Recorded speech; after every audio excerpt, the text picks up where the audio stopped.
All right. Good morning, everybody. How we doing today? Good. We're gonna have some worship time, singing some songs. Let me pray us in. Father, thank you for today. Thank you for what you've done for us, for your gift of grace. We are here to worship you, and although we may be physically separate, not in the flesh, God, we are connected with each other, connected through you, through your sacrifice.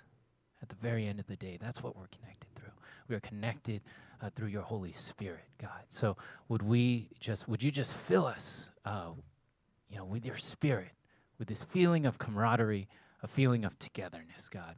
May no one, although we are isolated from each other, feel isolated this morning, Father. Would you bring that spirit of community here? In the mighty name of Jesus, I pray, amen.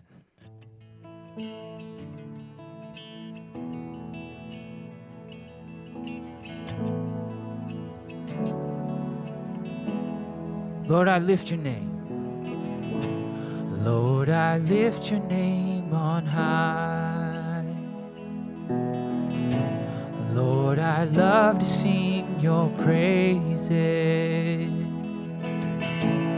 I'm so glad you're in my life. I'm so glad you came to save us. You came from heaven to earth to show the way, from the earth to the cross, my debt to pay, from the cross to the grave, from the grave to the sky. Lord, I lift your name on high.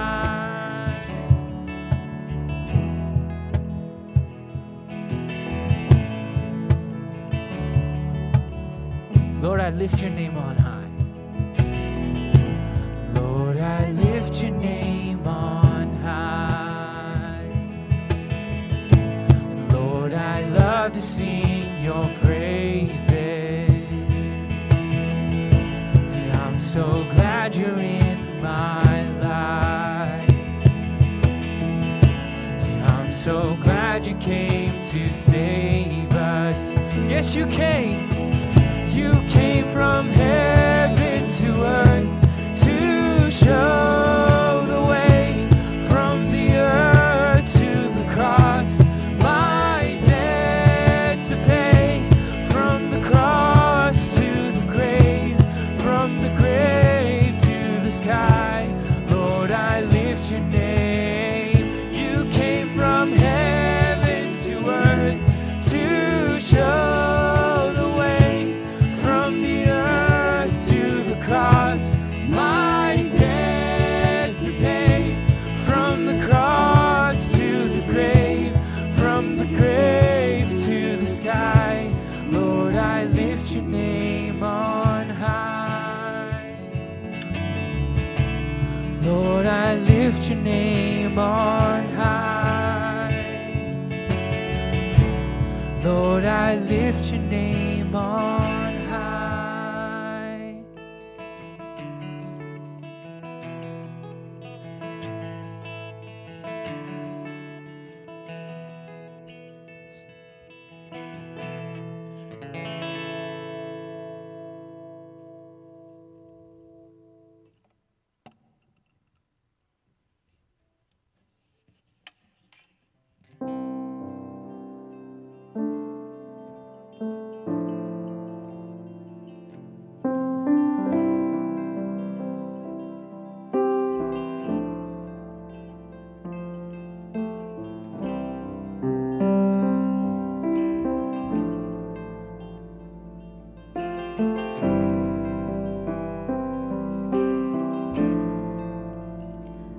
Gift of grace is Jesus, my Redeemer. There is no more for heaven now to give. He is my joy, my righteousness and freedom, my steadfast love, my deep and boundless peace. To this I hold, my hope is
future sure, the price it has been paid.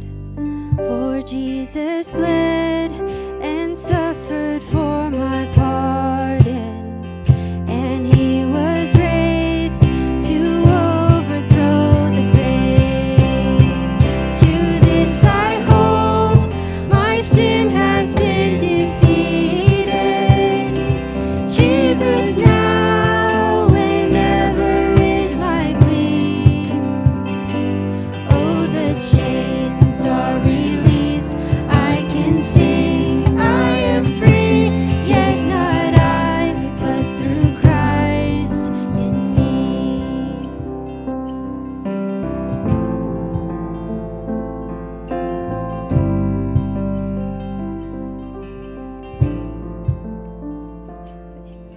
Every breath I long to follow Jesus, for he has said that he will bring me home.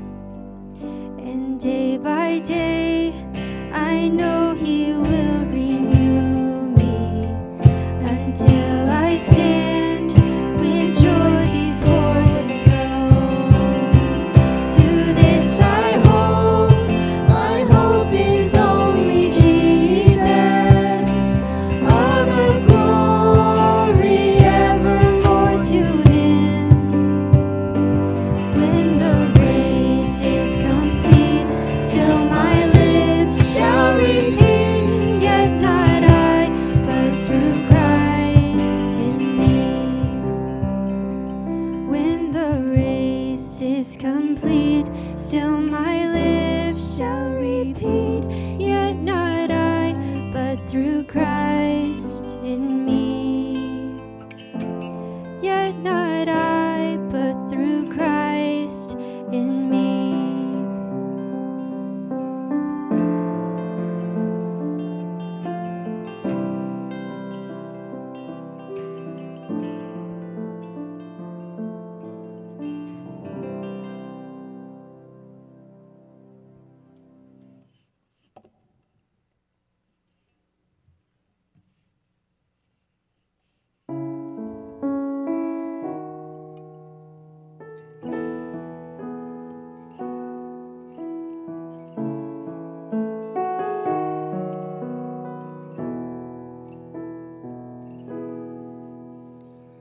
As the deer panteth for the water, so my soul longeth after thee. You alone are my heart's desire, and I long to worship you. You alone are my strength, my shield. To you alone may my spirit yield. You alone are my heart's desire, and I long to worship you.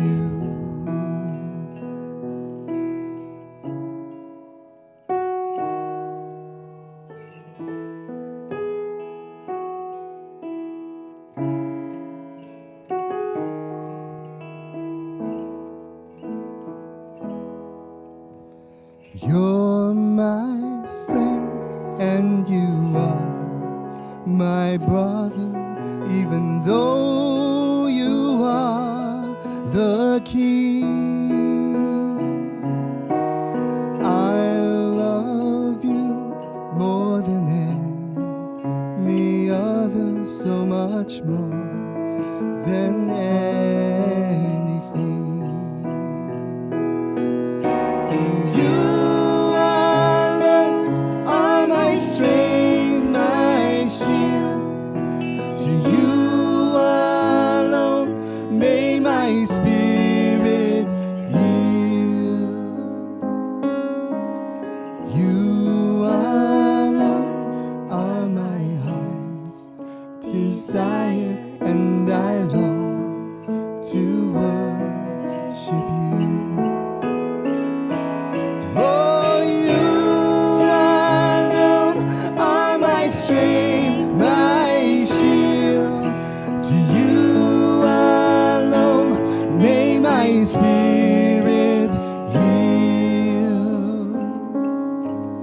You alone are my heart's desire, and I long to worship you. Oh, I long to worship you.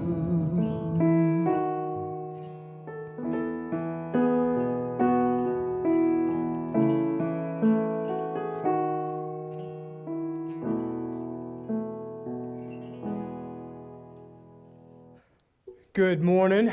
Welcome to our worship service here at Harvest Community Church.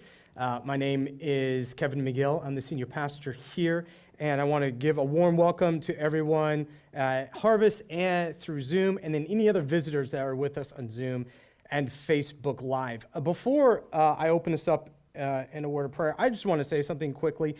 For those who may actually be new to what's happening here right now, especially for the visitors, what you may not know is what you see behind me, some of the technology that you're seeing through the camera work, even this flat screen, is rather new to Harvest.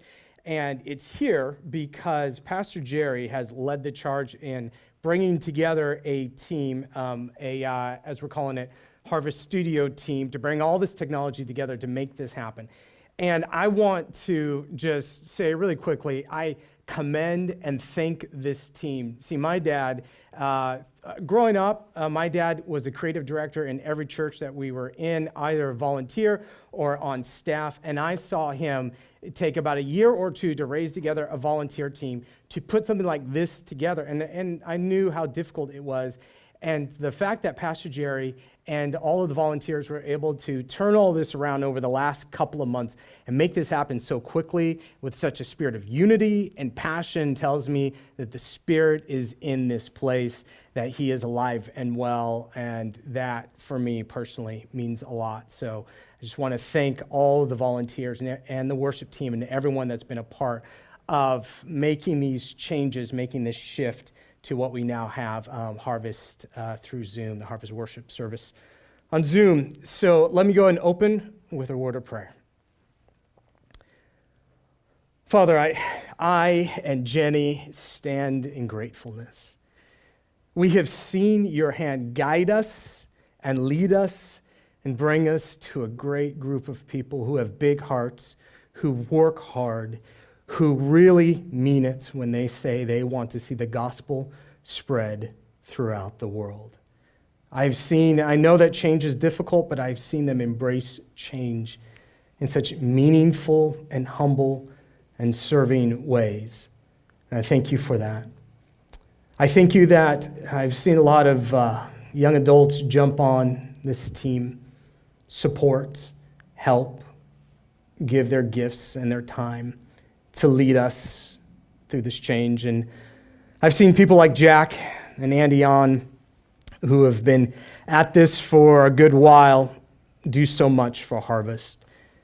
And it warms my heart, and it reminds me of something, what we talked about last week, that we don't put our strength and courage on one person, on one talent, on one ability. We put our strength and courage in you, God, through your people and their good work.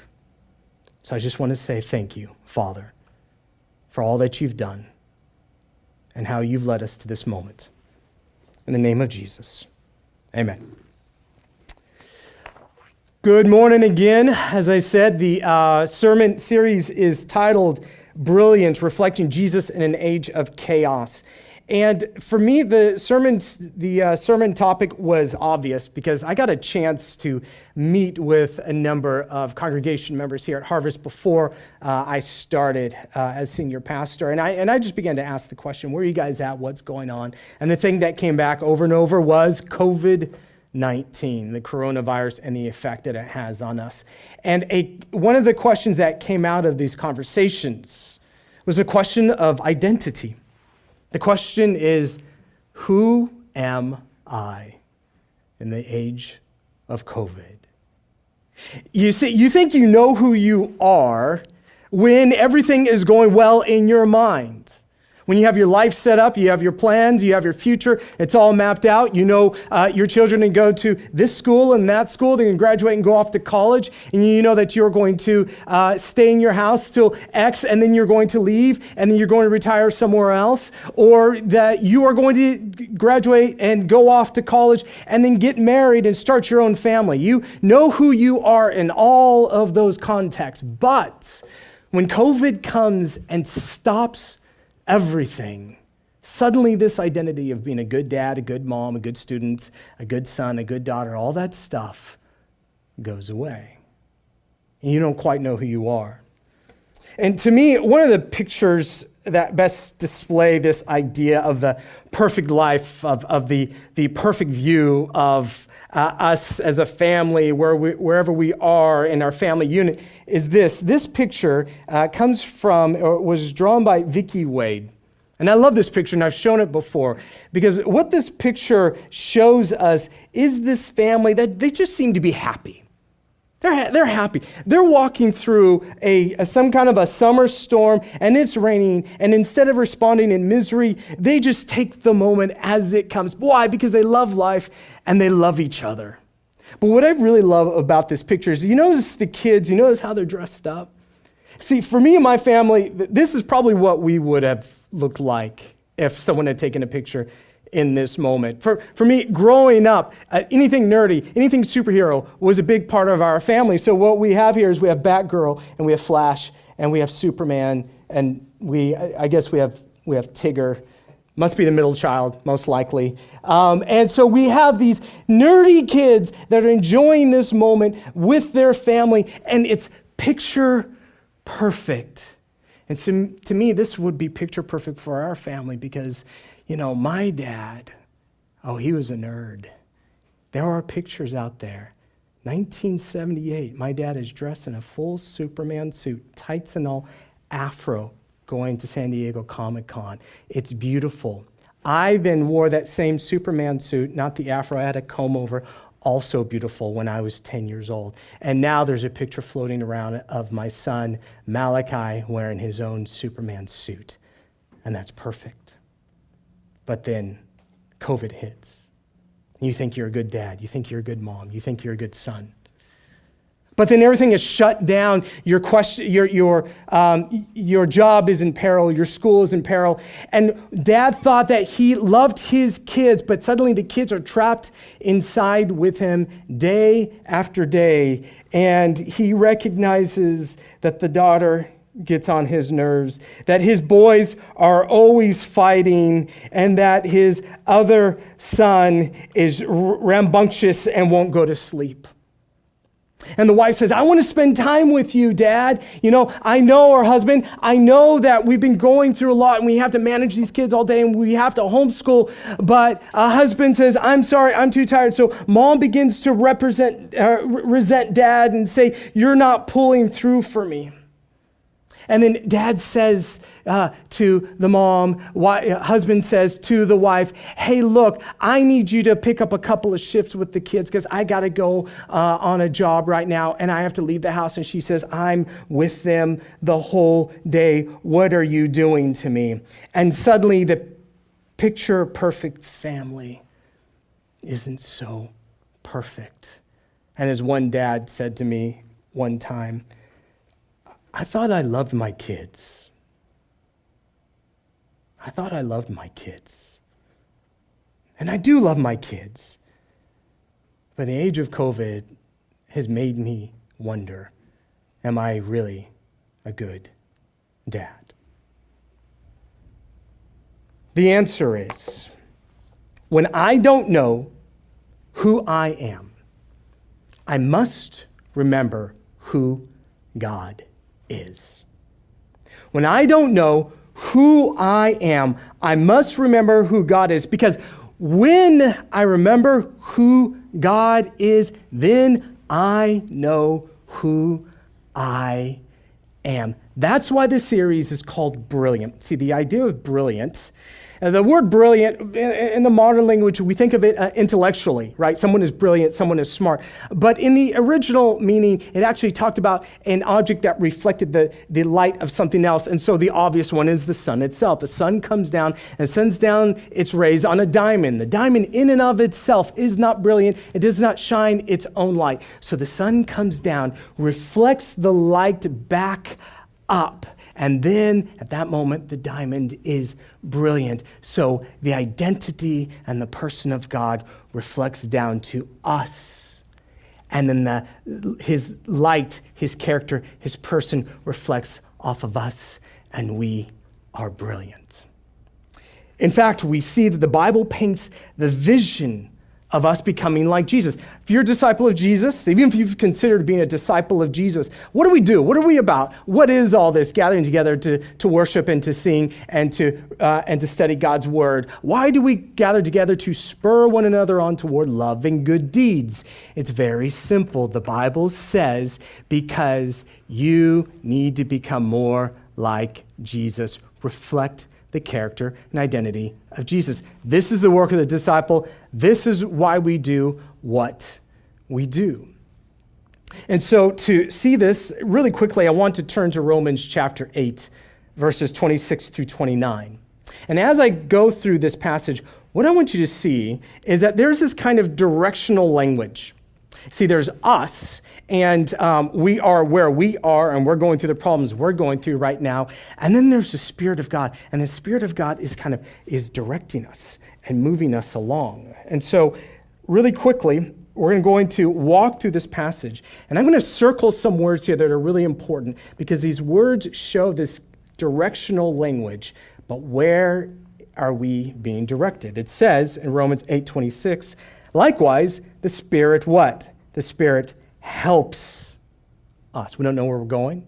We're off track. We're not going the right way. The Spirit begins to guide us and move us the right way. Helps us in our weakness, for we do not know what to pray for as we ought, but the Spirit himself intercedes. What does intercede mean? It means that we don't know what to say to God, so the Spirit steps in the middle and says, yeah, I know what Kevin's trying to say, but God, this is what he really means. And so actually literally redirects our words, reshapes our words, and brings our words before the throne. So we see intercession there. But we continue, and it says in verse 28, and we know that for those who love God, all things work together for good. So those who love God, the love of God really changes all of reality toward what we consider the good. For those who are called according to his purpose, for those whom he foreknew, he also predestined. So a long time ago, God mapped the whole thing out. He created a course. He's putting us on this course. But predestined to what? To be conformed to the image of his Son, to be what? More like Jesus. More like Jesus. So, who is Jesus in the face of this broken world? Because the reality is, we are looking at the broken world right now. We can't handle it. Who we are doesn't look so good. So we ask ourselves, well, who is Jesus in the face of the broken world that's before us? The answer is Jesus is grace. Grace. The definition of grace is to receive that what you don't deserve. I'm going to push that definition out a little bit more. To receive that which you don't deserve, but you need. Jesus gives the world not what it deserves, but what it actually needs. And so I want to jump to another passage really quickly here. And the passage is Psalm 19, 7 through 9. And what I'm going to do really quickly is I want to underline a few words as we walk through this passage. Now, these words are what we would call adjectives. Adjectives basically mean it's an attribute of a subject, right? Like the happy child, or the sad clown. So happy or sad, that's an attribute of what? The subject. So the law of the Lord is perfect. So right there's our adjective. The law of the Lord is perfect. That means all the systems, all the rules, all the ways that God has designed the universe is perfect, 100%. He nailed it every single time in its original creation. The testimony of the Lord is what? It's sure, which just means it's right. So the testimony of the Lord, or who the Lord is when he walks into the room, is right every time, making wise is simple. The precepts of the Lord are right. Precepts, again, is just another word for law, and they are right. So again, we see the commandments of the Lord is pure. Let's keep going on. Verse 9, the fear of the Lord is clean. The rules of the Lord are true. Do you notice a pattern with all of these words, right? True, clean, pure. We go back one, perfect, sure, right. It's 100%. The GPA is 4.0. God crushes it every time. So this universe he created is without blemish and without fault. He nailed it the first time. And the psalmist David is excited. He looks at all the things that God made and he said, this is perfect. And then I showed up. David showed up. Kevin showed up.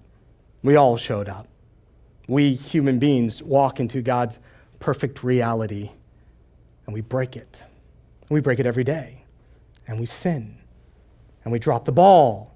So how would Jesus respond to this perfect world that he's created and then we show up and we break it? You see, what the psalmist is saying is, I am looking at this perfect universe and then I'm looking at me. There's this perfect universe, and it is right and true and pure and clean, and it's exactly the way it's supposed to be. But then I enter into the room. A couple weeks ago, Jenny and I got the Irvine Standard. All right, I don't know how many from Harvest get the Irvine Standard, but we got the Irvine Standard, and it was exciting because it talked about all the great things about Irvine and why it's so amazing. So I started reading the Irvine Standard, and it says here, one of the articles is front page, it says, Irvine's youth lead nation in congressional gold medals. Okay? And so then it goes on to say, this year, Irvine students received more congressional award gold medals than students in any other city or any other state in the nation. So the city of Irvine beat out Texas, the entire state of Texas. It beat out Florida, beat out Arizona, beat out Virginia. It lines up just one city. So the youth in Irvine seem to be killing it. 100%, 4.0 every time. And I'm looking and I'm just like, wow, this is amazing. I'm glad I love the city that I live in, and my family. I get to raise my family in this city, in this seemingly gold standard congressional award-winning world among all of the youth of Irvine. And so I'm holding up this newspaper, and I kid you not, I'm looking at this newspaper, and then I look down to my 10-month-old son who's sucking his big toe. And he's sucking his big toe, and there's like a river of drool coming out of his mouth to the ground. And then I look back at the Irvine students with the congressional awards, and then my big toe sucking child. And I just think, oh man, we got a problem. And I'm going to tell you, as a father, suddenly there was all of this pressure to take my son and to lead him so he can meet the standards of the Irvine students with all of their congressional awards. Well, that's where the psalmist is at this moment. He's like, God, you're perfect. And now look at me. Verse 12, who can discern his errors? So the psalmist says, who can find anything wrong with God? Declare me innocent from hidden faults. God, you're so perfect. It is obvious that I dropped the ball. So there are sins I've committed and I've tried to hide them. Will you forgive me? 13, keep back your servant also from presumptuous sins, which just means sins you don't even know you've committed. Let them not have dominion over me. So all of these sins I've committed in the light of the perfect universe you have made, Please, God, don't let those sins take me down on earth or in eternity. Then I shall be blameless and innocent of great transgression. In other words, God, I'm asking you to be a God of grace in light of the world that you created and that I've broken. You're the only one that can let me off the hook. You're the only one who can be a God of grace in the light of a dark world that I've contributed to. And what does God say to me and to you and to all of us? He says, yes, I will forgive you. I will be a God of grace. And we see that he says yes in Luke chapter 12, or chapter 23, verse 34. So there is God, and then there is his son, Jesus, on the cross, nailed. He's put there by the crowd that's in front of him, and really, in a sense, by all of humanity. And so there Jesus is, and there's the Heavenly Father looking down. And Jesus says those words, Father, forgive them, for they know not what they do. He asks God to forgive them in the way that the psalmist asks God to forgive me, in the way that we all ask God to forgive us. Please be a God of grace. But when Jesus asks God to forgive all of them, Jesus is asking God, I want you to look at all of human history, before and after, right now. And I want you to look into the depths of every human being that has and does and will exist. I want you to look at their utter darkness and their utter depravity, and I want you to say, you are forgiven. Now, imagine being able to see everyone's sins all at once. Just the last 3 months, you guys have social media, you got your phone. How many of us have been doing the doom scrolling, right? How many of us have been looking through our social media, and how many of people's sins are just right there laid out before us? It could be politicians, it could be someone that tweeted something inappropriate, it could be someone that was convicted of a felony, and you're just scrolling, and you just see the last 3 months. Imagine what God sees in all of time and space in terms of the darkness and what we've done. And so Jesus says to God, look at all of them and forgive all that they've done to your perfect creation. And the Heavenly Father turns to his Son and says, yes, I will forgive them, but I will do it by taking your life in their place. And so he kills his only Son. He kills his only Son. So that is the God that we serve, the God of grace in the light of a dying world. So now the question comes back to us. If that is who God is to this broken world, who are we supposed to be? Well, we're supposed to be people of grace to a broken world. That's what we do. That's who we're supposed to be. And what that really means is we then give to everyone not what they deserve, but what they need. And I'd like to suggest 3 different camps when we think of who we give what to. The first one is, I don't give my enemy what they deserve, but what they need. I don't give my family what they deserve, but what they need. And I don't give myself what I deserve, but what I need. Let's just start with the enemy. In this day and age, especially in the age of COVID, it feels like everyone is the enemy, right? You're for or you're against. You're a masker, you're an anti-masker, whatever. You are American or you're un-American. And everyone has drawn the line and has said that you're either for me or you're against me. Well, at this moment, if we are to be a people of grace, we're supposed to give our enemy not what the enemy deserves, but what they need. And I'd like to suggest one thing in terms of giving our enemy what they need. And it's the idea of understanding. So if you look across the room and there's someone that you loathe and you despise, and they are against everything that you are for. I want you to consider this. Look at what they're going through right now. In fact, look at what all of us are going through. It has been pointed out that we are living in an unprecedented time, that we are experiencing 4 different crises. First, global pandemic. Most people are at some level experiencing the adverse effects of a global pandemic. Then second, economic injustice. We've always known that the rich get richer and the poor get poorer. This just seems to be the reality that we're in. But right now, in this day and age, it's getting worse. And we're looking at then we look at the third crisis, racial injustice, that an ethnic group is being blamed for the virus that's going around, falsely blamed, and those individuals are being bullied. And the fourth one is threatened democracy. And when we talk about the threatened democracy, really what I want to say quickly here is that, okay, first thing, the political system that I'm most concerned about, or I have my eyes on, is God's political system, because that's the one that will rule and reign forever. All right? Democracy it has its time and it has its place, and having experienced, I do enjoy it. That being said, knowing that God's kingdom is the most important political system, that being said, democracy is all I've known. So the fact that it is up and down and volatile, and we don't know where we stand in terms of our democratic union, it's a crisis.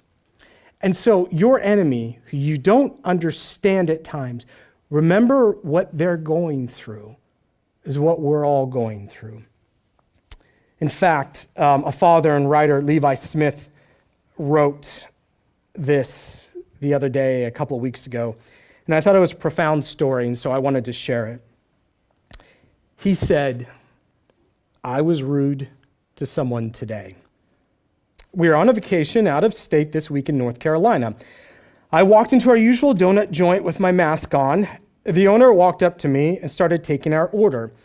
In retrospect, I should have given more attention to her weary countenance. I took one side of my mask off so I could continue my order without being muffled. And without hesitation, she said, "Sir, please put your mask on." My flesh convinced me that this was the time for me to be a patriot. I put the mask loop over my ear and told her that we wouldn't be needing any donuts after all. She seemed to shrug my response off, so I continued. I didn't yell. I didn't make a scene, but I looked at her straight in the face and told her she was rude. We exchanged pleasantries, and I left. 2 miles down the road, the Holy Spirit smote my heart. I love it. He uses words, smote my heart. I stood for my personal belief while ignoring humility and grace. I turned the van around and drove back to the donut shop. I entered the shop, and the same woman was standing there. I walked right up to her with my mask on, looked her in the eye, and said, I am sorry. With workers and other customers looking on, I asked for her forgiveness and told her I should have been more gracious and humble. She opened up to me for a few minutes about how tough the current situation was on her as a former nurse and current small business owner. She was tired, she was weary, she was worried. She didn't need a seasonal patriot. She needed a gracious Christian. I purchased my donuts, we laughed, and I left. When I got back to the van, I explained to my children that it was important we set ourselves aside for the well-being of others. I made sure my kids knew that I was willing to eat crow so a tired stranger could have an emotionally healthy day. I explained to my children what I had done and how I needed to make it better. I explained to my children that God allows us to make mistakes so his grace can be on greater display. We'll be back for more donuts this week. I'll be wearing my mask the whole time, making sure I'm a blessing and, listen to this, and not a bully. I didn't have to give up a shred of freedom or dignity to do so. The world needs humility, grace, and forgiveness. It doesn't need more casual Christians dying on their temporal hills. It needs more Jesus followers living out the gospel. Yes, be a patriot, but don't let your personal beliefs drown out your faith and witness. All we are enduring will one day fade away, but the word of the Lord will endure forever. He gave her what she needed, which was grace. So we go on to say, I don't give my family what they deserve, but what they need. And we mentioned it earlier, but we take family members who were, frankly, used to being scattered everywhere. Kids are off to college. Students are off to college. Kids have gone off to their school for the day. Both parents are working. So you're not sharing the same space and the same location, but suddenly COVID squeezes us into this little box. And when you get squeezed into this little box, one thing comes up. You tend to get petty.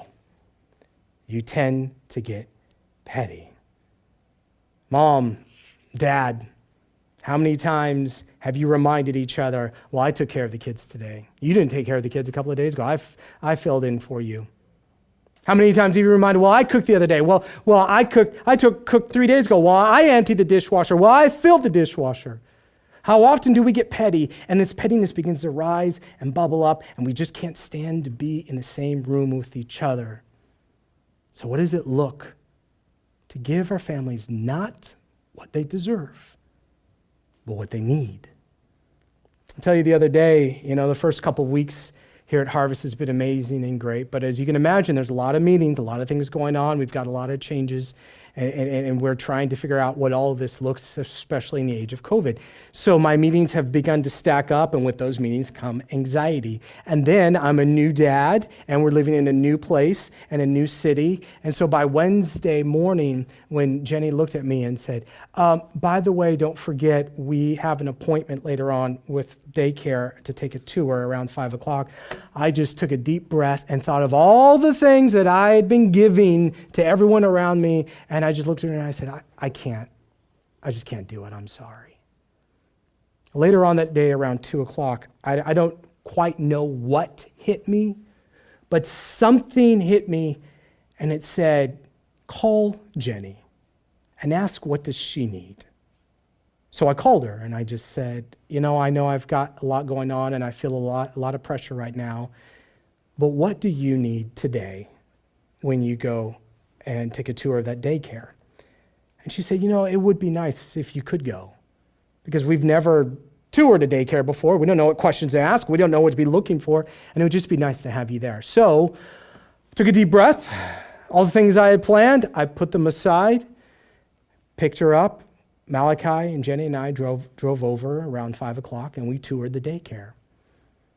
And then after we were done, we drove home, and it was a pleasant drive. And something happened at that moment, which was really interesting, and I didn't expect it. Kind of all that pressure, all the anxiety, all the things I have to give, do.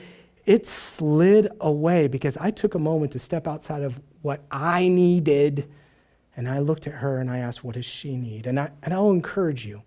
We may not be able to do that in every circumstance, but in so many circumstances, take the leap. Look at the person next to you, the home that you are, the family, or the home that you're in, and the family that you're surrounded by, and ask them what they need. And you will be surprised when you give them what they need, suddenly all the anxiety and pressure begins to slip away.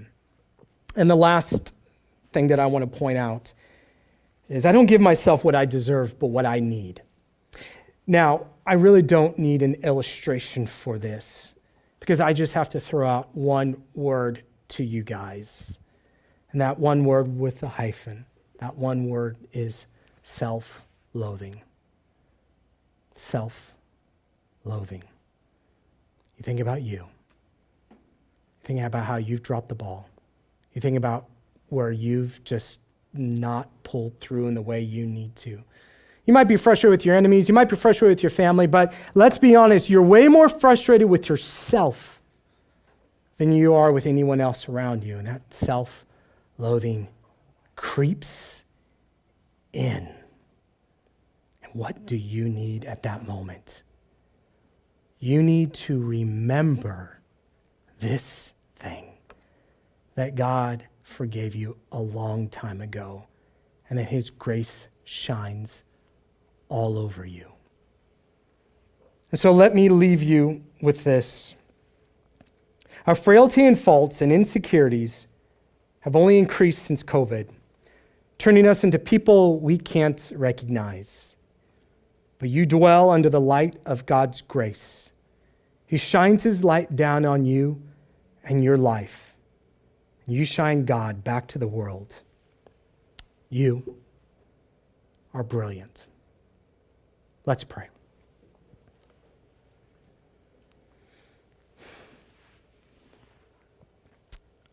Father,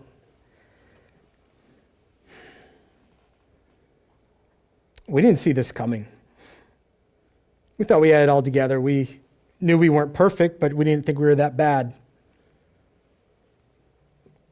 We didn't think that we were that petty and that contentious and that angry and that scared and that afraid. But all of this came. And that is why we have you. We are now reminded why the Psalms exist. We're now reminded why there are so many songs out there that lift up your name, your character, your person, your Son. Because when there's so much darkness around us, we can look to you and remember who we are. So, Father, help us to hold on to that.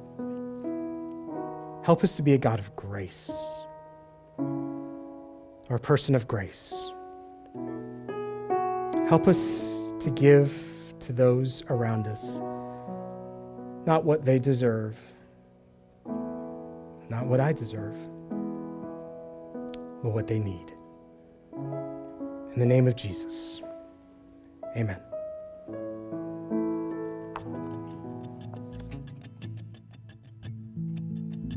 Who am I? Who am I that the highest king would welcome me? I was lost, but he brought me in. Oh, his love for me. Oh, his love for me.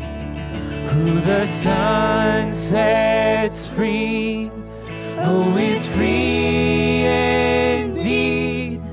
I'm a child of God, yes I am. Free at last, he has ransomed me, his grace runs deep. While I was a slave to sin, Jesus died for me. Yes, he died for me. Who the Son sets free, oh, is free indeed. I'm a child of God, yes I am. In my Father's house, there's a place for me. I'm a child of God, yes I am. I am chosen, not forsaken. I am who you say I am. You are for me, not against me. I am who you say I am. Let's sing that together. I am chosen, not forsaken. I am who you say I am.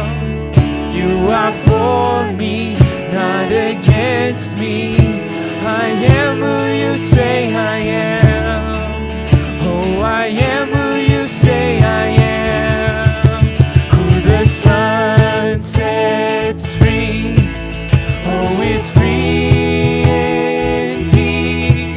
I'm a child of God, yes I am. In my Father's house, in my Father's house, there's a place for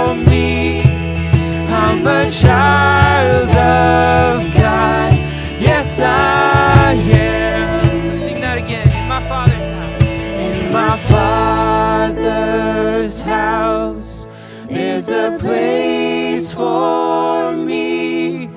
I'm a child of God. Yes, I am.